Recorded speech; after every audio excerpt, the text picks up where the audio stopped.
Εγώ σας βλέπω, σεβασμιότατε, σαν ένα συντηρητικό επίσκοπο.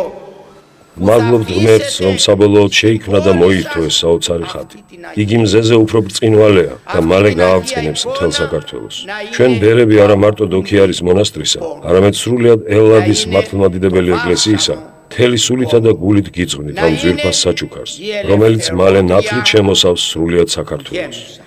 ჩვენ ვიცით, რომ ქართველი ხალხი გულით მიენდობა მას და იგი ყოველთა ჩაგრულთა ნუგეშინის მცემელი იქნება. იგი შეიქმნება მალამოდ თქვენი ტკივილისა, განმათავისუფლებლად თქვენი მოდმისა, ბურჯად მართლმადიდებლური მრწამსისა და გამანადგურებლად მტრებისა, რომელთაც შეიძლება საფრთხე შეუქმნან თქვენს ერსა და სარწმუნოებას.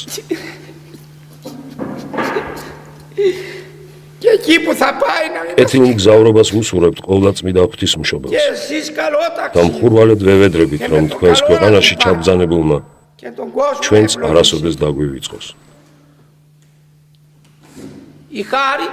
კეთილი იყოს თქვენი მგზავრობა, თქვენო მეუფებაო, ყოვლადწმიდა ღვთისმშობელმა დალოცოს და აკურთხოს ქვეყანა ივერიისა. არ მოკლებოდეთ მსწრაფულ შემსმენელის მადლი და ავსილიყავით მისი სასწაულით.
მეტად საყურადღებო და მანუგეშებელია ის ფაქტი, რომ სწრაფულ შემსმენელი ხატის ასლი საქართველოში ჩამობრძანდა 2005 წლის 12 მაისს, ქართველთა განმანათლებლის, წმიდა მოციქულის ანდრია პირველწოდებულის ხსენების დღეს.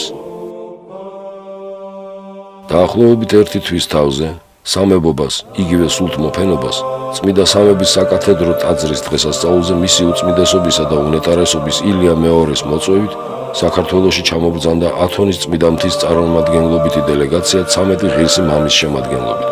ეს იყო ღვთისმშობლის წყალობისა და ლოცვა-კურთხევის კიდევ ერთი გამოვლენა.